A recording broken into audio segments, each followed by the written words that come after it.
Local live broadcast center, 90 Way Boston Street, in the heart of the city we love, Providence, Rhode Island. Of course, the website is coalitionradio.us, where this and all future shows live in perpetuity by simply clicking on our YouTube link. Facebook.com/The Coalition Radio, and on the mighty Twitter at Coalition_radio. We ask you if you take a moment this week, if you enjoy this programming or other programming, to take a moment to follow us, like us, and particularly on the side of YouTube, if you can subscribe to our channel. We'd be grateful. For the last few months, this show has been engaged in its own small way in an attempt to support the rights of folks involved in sex work as a profession. We always preface with a few of the same remarks. First of all, sex work is not a victimless crime. In a consensual sexual environment, there is no victim, and there has certainly never, ever been a crime. It's an economic activity supporting a basic human need and a basic human right. What we've attempted to do over the last few weeks is give voice here in New England, and by extension throughout the libertarian and world, to folks who have a perspective, a real education, if you will, and not only the realities of sex work, but also its place, well, in the world at large. We've been very successful, I think, in doing it in a respectful manner, focusing not on the prurient nature of sex, which, and as we've discussed at length over the last few weeks, Americans seem to be obsessed with, but really stepping past that aspect of it and looking at as an act in and of itself, as an economic freedom, as a basic civil right, as a basic human right. That is, of course, the right of the individual to be respected in their career choice, and to engage in activities that involve consent that cause no harm to anyone. And at the same time, take a serious look at our government's involvement in the day-to-day lives of every American, whether they engage in consensual sexual activity where there's an economic reality involved, or whether they don't. What is the role of government, if you will, in interfering with folks' lives? And on a very practical level, what impact does it truly have? I think what we've seen over the last few weeks is that there are a lot of individuals who have chosen a lifestyle, a profession that they enjoy, that they take great pride in. And at the same time, we've seen through the testimony of folks involved literally in just about every economic aspect and facet of the sex workers community, the horrific impact that governmental intrusion, not just involvement, but intrusion into their lives can have. On a simple level, making it more difficult to engage in commerce. On a far more serious level, literally putting the lives of those that they purport to help literally at risk. Over the last few weeks, we've asked folks here in the listening audience of the Coalition to reach out to their congressional leaders and point out the realities that we've learned firsthand from some wonderful people. Sadly, over the past few weeks, almost typically, our leaders have failed us. One of the prime organizers and someone who's been intimately involved in just about every aspect of, well, we'll call it community organizing, workers' rights, a philosophical debate, is Kate Adamo.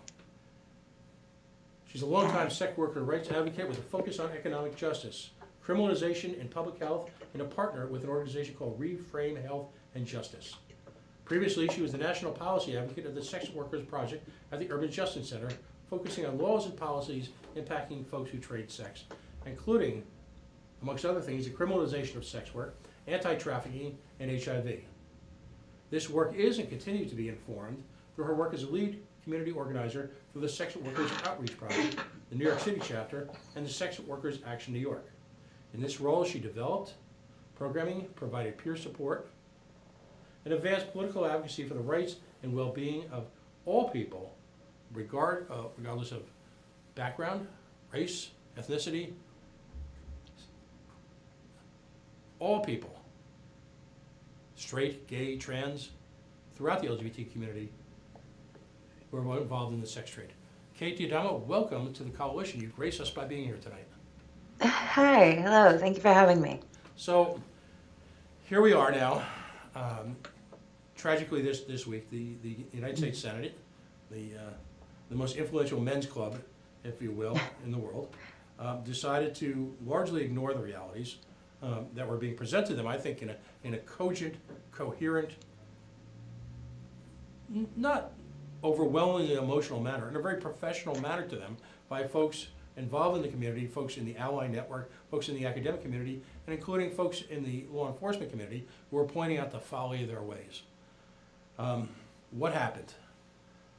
I think that this is a really prime example of what happens when people who develop laws don't really understand how a lot of this stuff works on the ground.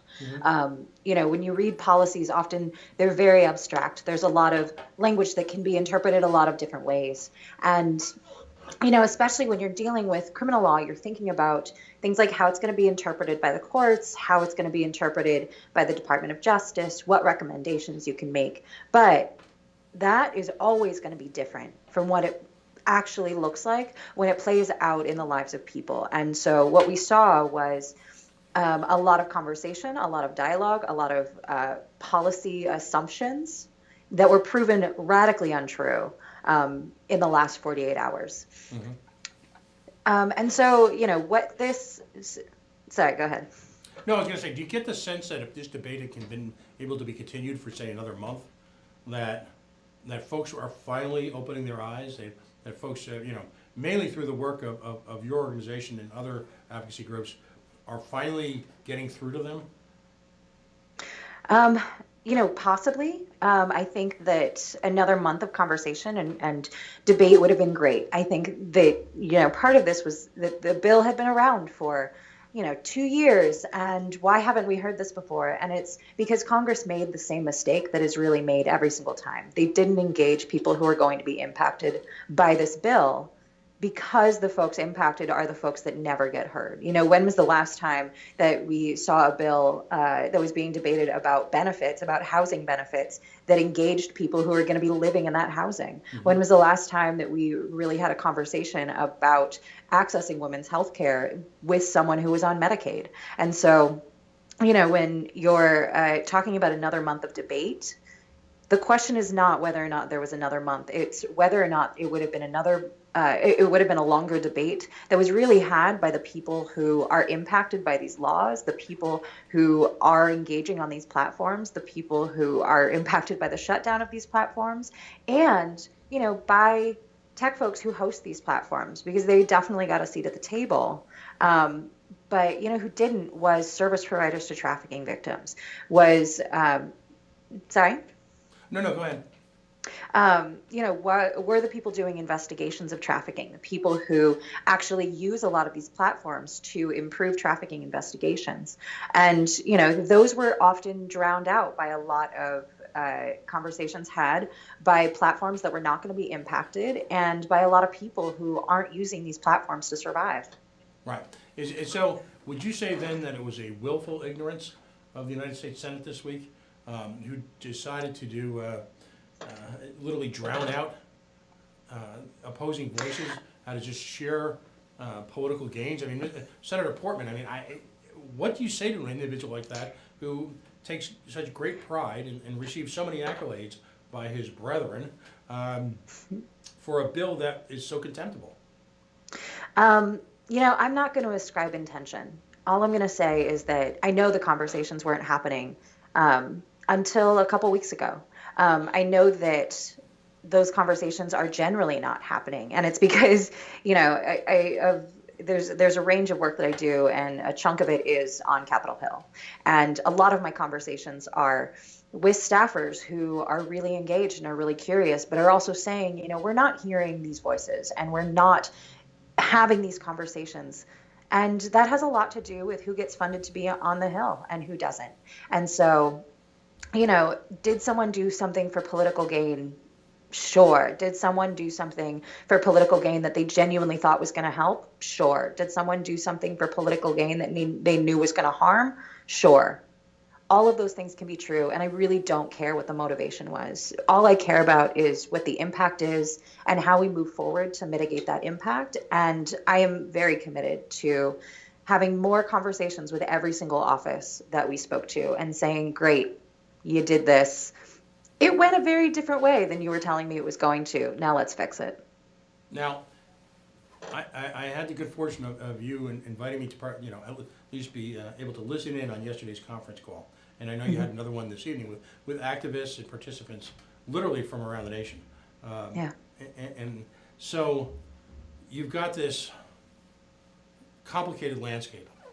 On one hand, the reaction to this by a variety of digital platforms has been swift and stunning, as if clearly they were geared up for what they thought was the inevitable and reacted immediately. And at the same time, you've got individuals in your movement who are genuinely concerned for, I'll call it their legal safety. At the same time, you've got some progress at some level because of the righteous voice of your community. So what are the next steps? I know is there the potential for legal challenges? How do you continue to mobilize folks who in many cases are afraid? Yeah, the question of mobilization is always really difficult. And I think that right now, one of the things that we're looking at is a landscape where a lot of people are mobilizing, which is really exciting. Mm-hmm. When we're talking about the sex worker community coming together, I think that, it is not wrong to say that this has been a mobilization effort that is a little shocking and kind of amazing and really inspiring. Mm-hmm. And it's happening because there's a lot of people who are afraid right now. And, at the end of the day, coming together with community is safety, and it is harm reduction, and it is the knowledge that you're with the community that has always been there for you and has always supported each other, and reliance on peers and reliance on other folks has been how everyone's been surviving for a while. And so, bringing the community together is a natural outgrowth of this kind of fear, because you go to your chosen family, you go to the ones that you trust. So, the first thing that we're doing is really trying to mitigate a lot of the harm. Mm-hmm. And I actually was on a phone call today with someone who said, are you reaching out to Congress right now? And I said, I will, but I have to answer my community first. And so it's on my to-do list, and I'll get to it tomorrow. But right now, we're really talking about safety and harm reduction. Mm-hmm. And so, after that, it's also about really recognizing that this is a moment to get angry, and it's a moment to engage. Mm-hmm. And being able to provide that support and to provide that training and to recognize that we have to be in these conversations, and that means showing up for these conversations, is something that is not lost on people. And so I think what we're going to be doing in the next couple of months is creating that education platform and creating that support and making that accessible to people, and looking at this as part of a couple of different contexts. First and foremost, like I said, public action and political engagement right now is something that everyone is really realizing that we need to be doing. And so we get to go there and, talk about the dreamers and talk about how people are showing up and saying, I am undocumented and I refuse to make that, to be afraid of that. Mm-hmm. And so going in and saying, I am a sex worker and I am your constituent and I voted for you and now I expect something of you, is a little less scary when you realize that everyone is standing up and saying this right now. And the other thing to remember is that, this is a terrifying moment for a lot of people, but it is also not the first moment of sex worker rights. We get to stand on a legacy of organizing, of not just sex worker rights and not just US-based sex worker rights, but to recognize the global impact that people have had with sweat in South Africa, and the Karnataka Sex Workers Union in India, and Davida in Brazil, and look at the amazing things that have been happening for years. And then looking at our own country and recognizing that we are talking about reproductive justice that has been led by incredible women of color for a very long time. We are talking about an anti-criminalization, anti-policing effort that Black Lives Matter has been moving forward in staggering leaps and bounds. And, we can be afraid, but fear is really bred when you feel alone. Right. And if what we're doing right now is bringing together our community to feel safe, and then recognizing that we are part of a larger movement and a larger commitment to social justice, then the last thing that you can feel is alone. Exactly. Now, it's interesting. And one of the hallmarks of the marriage equality movements, gay rights, in the LGBT community was the recognition by greater America, if you will, that in fact you weren't talking about, and I'll always preface this carefully, anytime a community is identified with a statement beginning with the word "the," at that point in time that those individuals have been marginalized, that they're seen as outsiders. In the gay rights movement, particularly in the 70s into the early 80s, as folks became acquainted with the notion that folks who were LGBTQ were actually members of their community, members of their family, and as the HIV crisis mounted, you realized that it wasn't the gays that were sick, that it was that someone that you worked with, someone that you went to high school with. When folks all of a sudden became familiar with folks in that community as part of their day-to-day lives, barriers were broken and crumbled before government and before all these self-righteous organizations, if you will, had a chance really to react. It wasn't government that demanded marriage and created the atmosphere that created marriage equality. It was individuals coming together of a similar interest and then being accepted and being recognized as part of the community, just like everyone else, just like regular folks. And do you think at this point you've now got the beginning of a movement which is going to accomplish the same thing in behalf of sex worker rights? The notion that all of you in the greater community, whether it be allies, academics, sex workers, are all part of our same community, and they're not strangers, and they shouldn't be referred to as the. Are we at that moment? Are we at the beginning of that moment?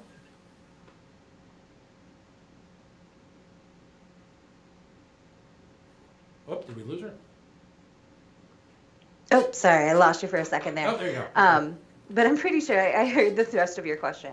And I'll be honest that I'm of two minds about it. I think that it is really important to recognize that destigmatization is a really essential part of sex worker rights. And, recognizing that the stigma is based on so many assumptions and so many cruel assumptions that have to do with class and race and gender identity and who belongs in what spaces and who doesn't, and how we allow bodies to move in the world and to move freely in the world. So I'm very committed to a conversation that says, sex workers have every right to exist and to survive. And at the same time, I don't necessarily want to base it on normalization, especially in a silo. And what I mean by that is, I think one of the challenges that, and I love how you phrase it about when you put the behind something or in front of something, that clearly means that you're othering someone. Mm-hmm. And I'm going to think about that. And at the same time, I don't want to base acceptance or rights on the ability to conform to someone's idea of what's normal. Mm-hmm. As much as it is true that everyone who trades sex is someone's family, someone's partner, someone's parent, someone's lover, someone's friend, someone's caregiver, someone's partner. I also want to make sure there is space for the person who isn't, or the person who doesn't feel that way, or the person that says, I don't feel normal and I'm not normal. Mm-hmm. I want to predicate all of these conversations and about access to rights, not on someone's being normal, but simply on someone's being.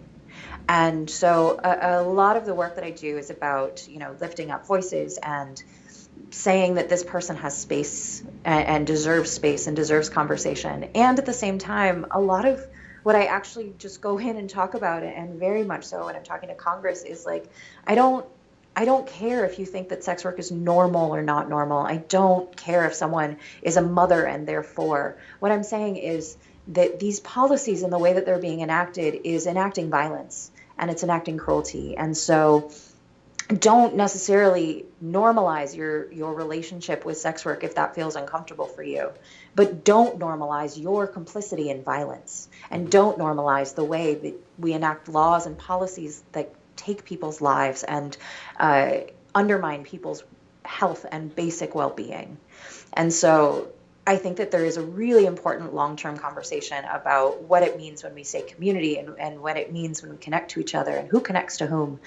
And so much of the conversation that I'm having is so much more basic than that, and it is please stop killing this community.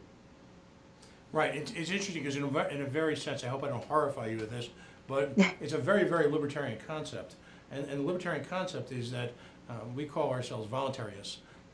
There are rights subscribed to you as a human being, I should say, simply by your existence.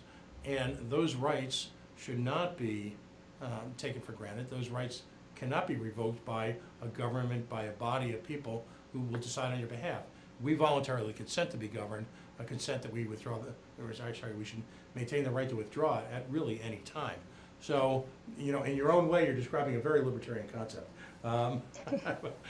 Folks, if you're just joining us, we are the Coalition, loud and proud. Of course, as always, we are outrage porn free. Joining us on the line via the miracle of Skype is Katie Adamo. She is formerly the National Policy Advocate at the Sex Worker Projects at the Urban Justice Center, and currently she's a partner with Reframe Health and Justice. That can be found at reframehealthandjustice.com. She's one of the leading voices in the sex worker rights movement, carrying on really a multi-level, shall I appropriate the term from our president, a 3D game of chess, if you will. Sorry, couldn't resist. With national policymakers at the highest level, and at the same time working with organizations that really dot the nation, whether it be SWAP Behind Bars, any one of literally the dozens of organizations that work in conjunction on the ground, supporting both the lives and the rights of folks, whether they be straight, gay, trans, bi, involved in the sex worker community. As we've come to realize over the last few weeks in the coalition, that can revolve around any one of a number of roles, whether it be telephone based, whether it be fetish, whether it be the traditional descriptions of sex work. Regardless, clearly there are historical challenges being meted out against their civil and actually human rights. I don't want to obsess over the digital aspect of this, but it's an important part of the conversation, not because it's techie, but because fundamentally digital platforms have evolved over the last few years, which on a very practical, basic level have afforded folks in the sex worker community a lot of safety and a lot of opportunity to communicate, a lot of opportunity to coalesce, a lot of opportunity to protect themselves. Across the nation, we're realizing today that a lot of those digital platforms are either going silent or are certainly being neutered. I'm not asking you to give out strategy, but I'm assuming that you're going to be working within the community to essentially develop your own communication, correct? We have definitely a lot of conversations that are happening right now that are about how to stay safe and how to really make sure that information is available. And I'll be honest, I'm not a tech person. It feels very strange to be on the same side and listening to these conversations about what platforms could look like. And I'm like, I don't know what Kik is, and I don't have WhatsApp. So, it's definitely challenging to think through some of it. And I think that the conversations that we're having right now, though, are really about, how much of this has to go analog, how much of it has to become, more technologically savvy, because every time you make those leaps, you alienate more and more people. Technology is both incredible, but if it has too high of a barrier to entry and it's not accessible to folks, it's never going to work. And so balancing those kind of conversations are a lot of what we're having right now. And especially trying to figure out, what we can do just to try to stay safe and to try to possess that kind of information. And I think so much of it really goes back to not necessarily a technological conversation. There's never going to be any kind of perfect technology. And so if we get too into the weeds on that and we focus too much on that, and we're going to lose the fact that, sex work is still criminalized and that's still killing people. And, it's one of those things where as the conversation progresses into legalese, sometimes we forget the larger picture. Mm-hmm. And so those are a lot of the conversations that we're having is, how do we get this information to folks? How do we hold and host this information for folks? But at the end of the day, there's been this conversation on harm reduction and on safety. If you can't advertise online, none of it matters. Um, there was a study that came out last year that looked at the expansion of, or when Craigslist opened their erotic services section, and it correlated it to a 17% drop in female homicide rates. And they asked the authors very specifically. They said, what is this about? And as economists, they gave a very, as economic researchers too, they gave a very scientific answer that basically said, we're not going to attribute any single thing that about with this drop. Maybe it was screening, maybe it was this, but maybe it was that people in domestic violence situations were able to get online, and that's how they had enough money to leave their abuser. It's going to be a pastiche of a lot of different things coming together. But they said, all of that aside, this had everything to do with people who were working in unsafe conditions, moving to safer conditions. This had everything to do with sex work. And it was because when you improve sex workers' safety, female homicides drop. And we're not just talking about a 17% drop in sex worker homicides. We're talking about a 17% drop in female homicides overall. Mm-hmm. And the author specifically said it is because sex workers make up that high of the percentage of women who are murdered.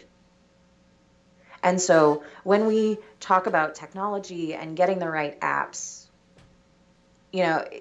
that's important. And those conversations have to happen. But if we forget that criminalization works on the street just as much as it works on these apps, and if we don't focus on taking a step back and saying, you know what, we're done having these technical conversations. Mm-hmm. We need to talk about what is killing us. Right. I think that is the direction that we need to go right now. I am very, and maybe I'm just still really angry from the vote, but at this point, we were on the Hill saying that this would have a chilling effect, and this is exactly what was going to happen. And we were told by a lot of folks that we were wrong. And so I think I'm just done not saying, all right, let's just deal with criminalization at this point. Right. Well, and to your point, I've been involved for a number of years in in our case, the legalization of cannabis and the legalization mm-hmm. of drugs. And it's very simple to get lost in, for example, the mechanics of decriminalizing marijuana, decriminalizing this, the mechanics of a legal medical marijuana movement, all of that. Mm-hmm. At the same time, to your point, which is very well made, by the way, at the same time, understanding that if you simply descheduled most drugs in America, you would instantly push a button on ending an incredible amount of violence, an incredible amount of economic violence. The pipeline to prison would be dramatically lowered, and that is really the main point, isn't it? Whether it be mm-hmm. sex work, whether it be the individual the decision to use drugs recreationally, if we take ourselves and look to the root cause of our problems, it's about the prohibition mentality that has taken, whether it be the folks who choose to use drugs or folks who on a different level in a completely different environment choose to engage in sex that's monetarily based. If you simply make that legal, the sheer volume of problems simply evaporates. And the rest of the arguments really are reduced to just an afterthought, aren't they? Absolutely. And I think it's also really important and I think especially the conversations about sex work and about drug possession and the drug trade are very well paired. Very often we'll see spaces that say, oh, we're not arresting sex workers anymore because we think all prostitutes are victims, which is a ridiculous notion. Right. And then you look and you realize the exact same people are just being picked up for possession or trespassing. Mm-hmm. And so I think that, yes, I very much agree with you around decriminalization. And I think that the other half of that conversation needs to be divestment. And it needs to be divestment from a policing system and a criminal legal system that has taken the place of any kind of community engagement. There's this trend that's happening around this idea that, you can arrest someone and force them to go get services they need. When, you know what, those services actually should have been not just available, but really good before they ever got arrested. Mm-hmm. When we look at when people are arrested for things like trespassing and they're homeless, they're sleeping in a place that gives them shelter. When we're looking at sex work, when we're looking at the way that folks are trading sex for basic survival or jumping turnstiles to get to a homeless shelter and being charged with, theft of services, we have to really investigate the way that we look at community. And I'm going to guess that this is where you and I diverge around some of our ideas, because I think divestment from a criminal legal system, investment in community is where this conversation needs to go. Because if I, pull every prostitution law off the books and get full decriminalization, and that same community and those same bodies are still being policed for general loitering or for trespassing or for conspiracy, that's still a problem. And we still need to go farther. And so I absolutely agree about decriminalization. I also want to talk about the staggering amount of money that is being poured into policing systems that are really about control of very specific bodies. Let me just jump in for a second, though. I actually agree with you 100%. The notion that we have come full circle in the society where policing is no longer a last-minute, last-ditch intervention into a difficult situation to provide safety, where we have come to an environment where our justice environment, if I could use those terms anymore, our legal environment, our policing environment is a machine, a cancer unto itself that actively looks to and recruits, if you will, participants in it so it can maintain the machine. And they do so by visiting themselves, I'm using that term loosely, in communities which are already economically devastated, that have been that are not capable and don't have the economic clout to aggressively fight them. And so I agree with you 100% that policing in this nation, our entire justice system at this point, has been completely perverted. And I believe in the Fourth Amendment and the right for the individual by birth, whether they be American citizens, wherever, simply by birth, having the right to be protected against illegal search and seizure, and by having the right to be protected from a justice system that looks to enslave them. So, go ahead. No, I mean, I think that is, we have this idea in the United States that there's something really inherent to the criminal legal system, that there's something inherent to policing. But we forget that actually policing is a couple hundred years old. And our prison system and the way that our laws have developed, there is a very clear demarcation about what prisons look like before and after slavery ended. Mm-hmm. And I think we have to be very clear about our history and a very realistic understanding of our history and the way that these systems have been used around. And I very much agree that in the United States, we have a terrible relationship with sex and with sexuality, and especially the role of women in traditional familial structures and what it looks like when that shifts a little bit and how upset everyone seems to get. But I think what the other thing, and I'm really glad that you couched this in an economic conversation, because I think when we're looking especially at sex work, we are looking at one of the most important forms of economic justice that exists. And what you're doing is you're seeing, when I say survival sex, I don't just mean someone who is using it today to survive. I am talking about the legacy that trading sex for resources has had to support every single marginalized community, marginalized, whether it's because you were a woman in, at the 100 BC, and the only way to get access to resources was marriage.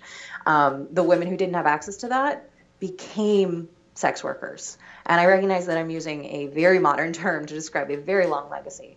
But if you're talking about the way that activists in the LGBTQ community have survived, especially, our trans leaders like Sylvia Rivera, the way that folks survived was sex work. Right. and the way that communities have been able to survive, and the way that activists have been able to survive when they are marginalized out of every way that they can make money. And when you have to have a gender marker that matches your presentation to get services, or you're, on benefits that tell you where you can live and who can be in your house a certain number of nights, and allows police to come in and raid your uh, uh, dresser drawers to look for underwear that doesn't match your gender identity. When we're talking about especially communities of color, especially women of color, especially people that are in and out of the justice system, that are absolutely barred from accessing education because of their race or their LGBTQ status, that are in and out of the foster care system, you're talking about people who have to rely on informal forms of labor. And so to me, yes, there is a component of sex, but sex work is economic survival, and it is the clearest way to get free capital without restriction to people who are trying to live the lives that work for them. Mm-hmm. Absolutely. You spoke provocatively before I interrupted about the billions of dollars that are at stake in the community and protecting the community, if you will. And when I use the term protect, I'm not talking about in the sense that you and I are looking to, but I should say controlling the sex community. And I wonder if you could elaborate on that, particularly the NGOs that seem to be, from a semi-outsider's perspective, some of the driving forces behind this legislation. Sure. And I actually, I recognize that the term anti-trafficking has earned itself a pretty rotten name.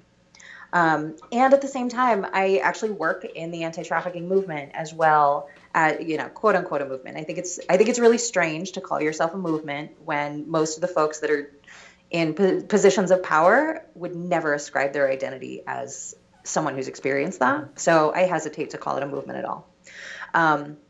But I do work in the field that is dealing with the designation, the legal designation of people who meet the definition of trafficking. And I think that it's definitely, there's a lot of folks in there that do a lot of advocacy and public awareness and do not offer a single thing to actual survivors. Mm-hmm. And I think that is one of the really frustrating parts, because there are some amazing service organizations out there.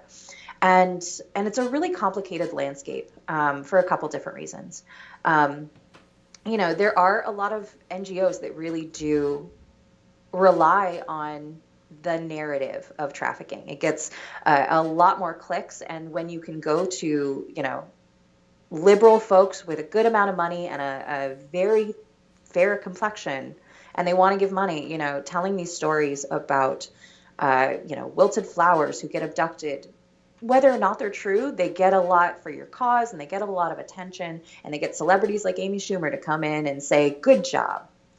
And then there's actual service organizations who are working on the ground dealing with incredible forms of labor exploitation.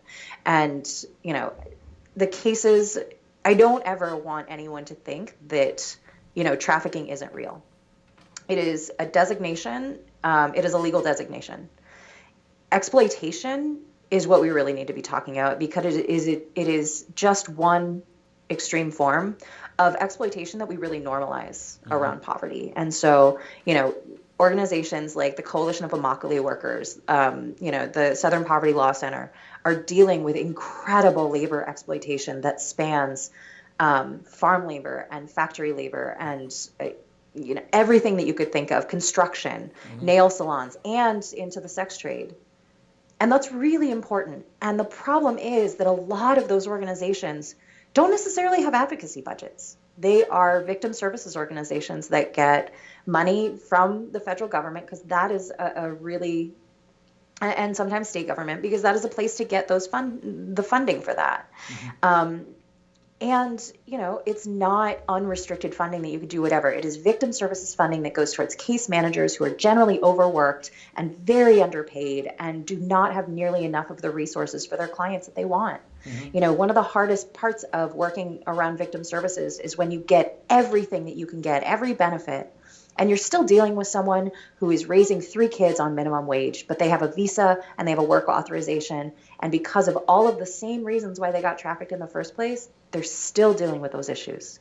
And so a lot of those organizations are incredibly supportive, and they are reliant on funding, which restricts their advocacy, and makes it really challenging when they are forced regularly to rely on law enforcement, especially when it comes to immigration, and so have trouble speaking out because they don't want to jeopardize their clients, and are put in a really shitty position at the end of the day, that they can't critique the policies in the way that they want.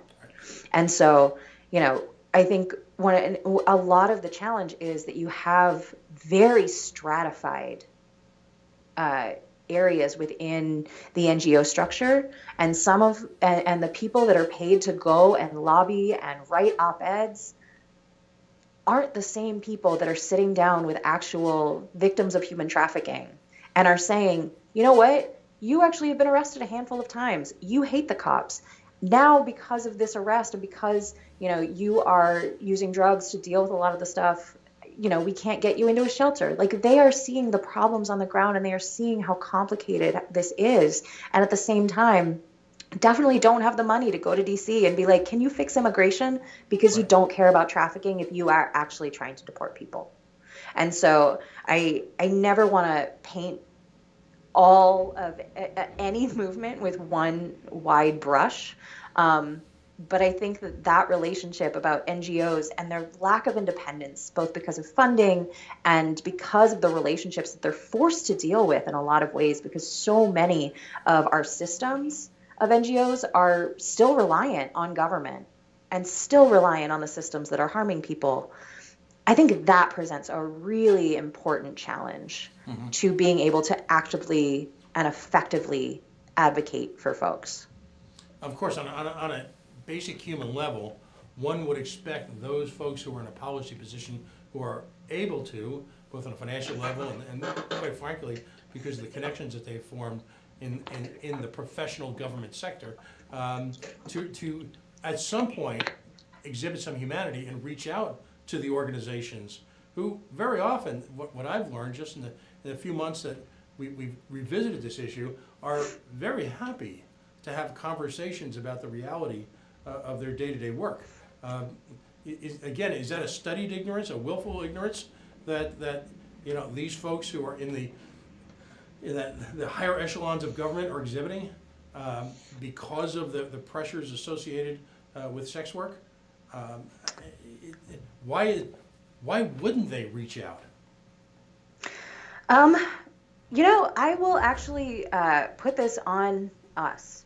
A lot of them don't really have the education about the difference between sex work and trafficking. They don't really understand the impact of a lot of these laws. They don't really understand how a lot of this stuff gets filtered down through different administrations in different states. And you're talking about staffers that are overwhelmed and overworked. And you're talking about a system that's really built on making sure your candidate is reelectable and making sure that people want to donate. And so, I think that this is part of a larger discussion about the fact that when people pass bills on, access to Medicaid, when was the last time they went out and actually talked to someone on Medicaid? And if they wanted to do that, would they know where to go? And so, what I see this moment as is the strongest catalyst that I've ever seen. And so I am very willing, because I hear from staffers, of course we'll have these conversations. And I say, great, we're going to show up and we're going to be in your office and we're going to demand that you sit and listen. And so, we're going to find out exactly how folks feel. But the first rule is that we have to show up. And so, sex workers are an important community that has to be talked about, and it's a really important issue that has to be talked about.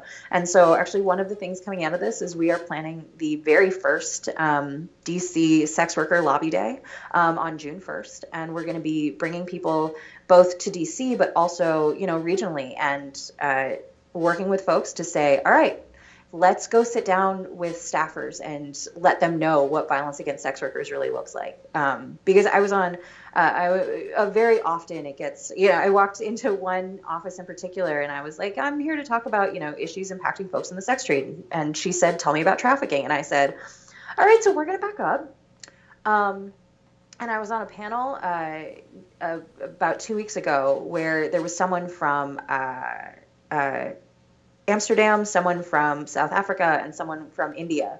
And we were all talking about trafficking and the way that sex worker organizing is really important to trafficking. And every single person said the same thing first. I know we're here to talk about trafficking, but when I talk to people who are trading sex and I say, what's going on for you? What are the issues? Trafficking isn't the top 5. Trafficking isn't even the top 10. It's a lot of other things. And so we're going to sit down with staffers across the country.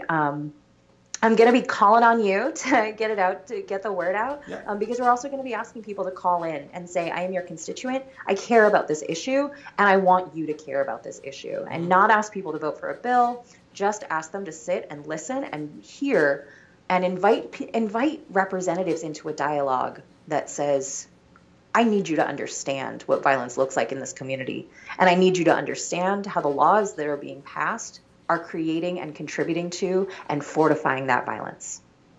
Because this is, I've been struggling with how to phrase this question, and this is the biggest challenge for me personally throughout this entire issue. When I saw the vote, I'm so nervous. No, it's just, you're great. You guys are great. I mean, I'm pitching softballs here compared to the issues, the challenges you guys face. When I looked at the near unanimity of the Senate vote this week, I was shocked. And I was shocked for a couple of reasons. I'm old enough to remember pre-Roe versus Wade. And as the father of 2 daughters, and as someone whose position on Roe v. Wade and abortion rights and women's rights in their body have evolved significantly over the last 25 or 30 years, what I found astonishing was that I'll call it accepted gospel in D.C. is the right of a woman to control over her own body. I think you see where I'm going with this. So, and that's obviously, and I'm using that as just sort of a standard. Clearly, the sex workers, the sexual identities are myriad. But if in fact the District of Columbia, particularly progressive senators, progressive, I'll call it liberty-minded Republicans, have, with a degree of unanimity, accepted that right of control over a woman's body to herself, where did the breakdown occur when that process evolved from a conversation about her reproductive rights to her sexual rights? How did that happen so dramatically by individuals that I thought, given the lip service they've paid for a generation in DC, could never have possibly supported this type of legislation?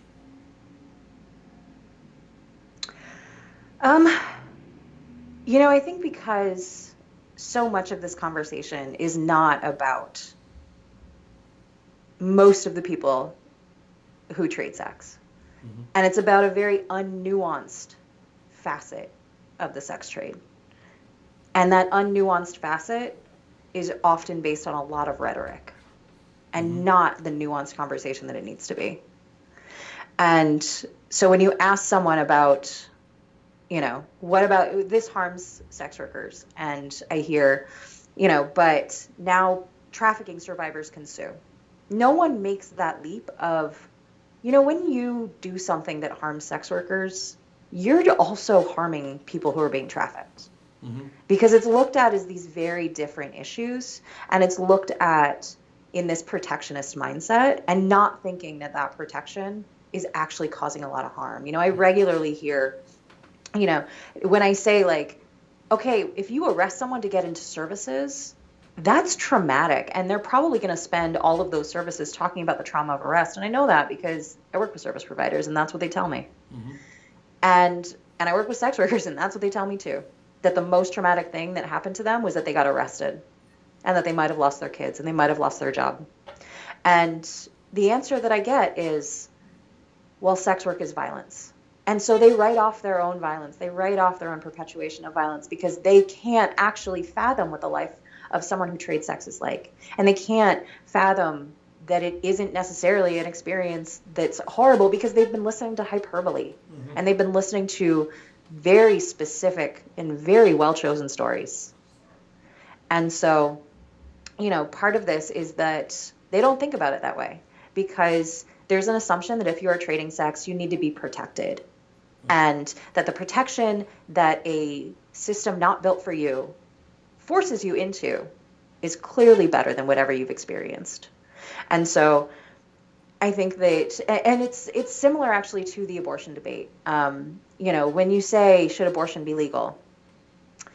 Uh, Across the board, people say yes. But then you start talking about the lives of people who are marginalized, the lives of people who actually really need that ability to make those decisions in a way that other folks don't. And when you start talking about those harder stories, people with privilege and people who have never considered the lives of marginalized folks, and more importantly, who look down on the lives of marginalized folks and who say, I know better. That is the conversation that we're very often entering with sex work. And so, part of the conversation is about when you're talking about stigma and about normalization. Um, I think that it is important to recognize that sex workers are part of your community. But the reason I actually do work around destigmatization is because the answer is not give me rights because I'm normal. The answer is I'm the expert on my own life. Don't make this worse. And I actually don't care about your opinion. And that's the more insidious thing that I never actually say on the Hill. So I hope no one's listening. But yeah, for so many people, it's not, they don't see it as agency because they can't fathom what it's actually like to make that decision. And they look down on folks that make that decision. Wow. Well, thank you very much for joining us tonight. Thank you. I'd like this conversation to continue. Clearly, there's much work to be done on a variety of civil rights issues in this nation, not the least of which involves the civil rights of folks who are involved in sex work. The notion, I guess, to be optimistic on one level, is the notion that at least now it's a national conversation where civil rights and sex workers are now often used in the same conversation. That's probably slim solace, if you will, to folks who've spent a great deal of time and effort, I think, with a degree of elegance, with a high degree of rationality, in an articulate, caring, compassionate, constitutional manner. In some cases, I've met folks who spent years making this argument. And so, on one level, I guess, folks have a right to be bitter about what happened this week. But I sense from our conversation tonight, there's an optimism there that which occurred over the last year, and particularly over the last few months, is again a beginning of a movement now clearly self-empowered, because you no longer need or desire or really want the consent of others. You've moved well beyond that to advocate for your own rights, and in doing so, I think have displayed a grace under fire, which a number of civil rights organizations in this country could learn from. So just having gotten close to it really in the last few months, I would say my hat is off to all of you. And and I'm grateful that all of you have chosen to spend the time with me that you have, and hopefully we're doing our part to give, in our own small way, a voice to that conversation. So, well, thank you so much for the time. I'll definitely be reaching out when I want your viewers and listeners to call their senators and let them know that this is, no one's looking to give voice to sex workers. Sex workers have a voice, and we're going to show up. That's great. Clearly, the community that you so ably represent, we have a hashtag here on our show. We call it Take It Personally. Our senators, particularly this week, failed us on a couple of different levels, both on the Sanders-Yemeni war statement, and they failed us miserably in the form of civil rights for sex workers. We certainly, and we've already spoken with activists here in the state from just different worlds, clearly are not going to let them forget, because we must not let them forget, must we? Exactly. Kate Adamo, currently a partner in an organization called Reframe Health and Justice. They can be found on the web at reframehealthandjustice.com. She's been a leading voice on behalf of civil and human rights efforts for sex workers, actually worldwide. What's the best way that or what's an organization that you'd like to point people to, that if they want to send everything from moral to financial support to political support, what, at this point in time, and I realize, you know, the movement is reforming and shifting and changing, but at this point in time, where do you think folks should reach out to? I would say that there's a lot of different organizations that are working across the country doing really amazing work. And so, there's the Sex Workers Outreach Project, which I work with, who are fantastic. There's Women with a Vision in New Orleans, who are doing incredible organizing. There's HIPS in DC, which does incredible outreach work, and I absolutely love and adore them. And then there's the St. James Infirmary in San Francisco that is a radical model of medical services and community building. And so those are just a couple. And actually on the survivorsagainstcesta.org website, we're going to be building that out and having more and more resources, including more and more of those organizations that folks should go out and champion and give some incredible love to. Right, and if you could reach out to the folks in New Orleans, coincidentally, the Libertarian National Convention, which is held every 2 years, is going to take place this July 4th weekend in New Orleans. And we've, I'm involved in that organization, and I've spoken to a number of people already, and we would like to reach out to them to have some expression of support while our national convention is taking place in their city. So I'd like to put that out there. So if I'm going to be working to reach out to folks in the coming weeks. But again, Kate Adamo, thank you so very, very much for joining us tonight. Thanks so much. Have a wonderful night. Folks, we're going to take a quick break now. We are the Coalition Loud and Proud, Outrage Porn-Free, Civilly Disobedient Media, broadcasting live on the Worldwide Coalition Media Network here at the Go Local Live Broadcast Center, 90 Way Boston Street, in the heart of the city we love, Providence, Rhode Island. CoalitionRadio.us, Facebook.com/The Coalition Radio, and on the mighty Twitter at Coalition_Radio. Of course, this show and all other shows will at some point live in perpetuity. Sometimes it takes us a few days. Sorry about last week. I think we're going to finally have it up this weekend at the YouTube link at the top of CoalitionRadio.us. We're going to take a very quick break right now. Hopefully waiting in the wings is Giovanni Ferrucci. He is, in fact, a contestant, thrown his hat in the ring for the Republican nomination for the gubernatorial race of the great state of Rhode Island. This will be sure to be a compelling conversation. Stay tuned, folks. We'll be right back.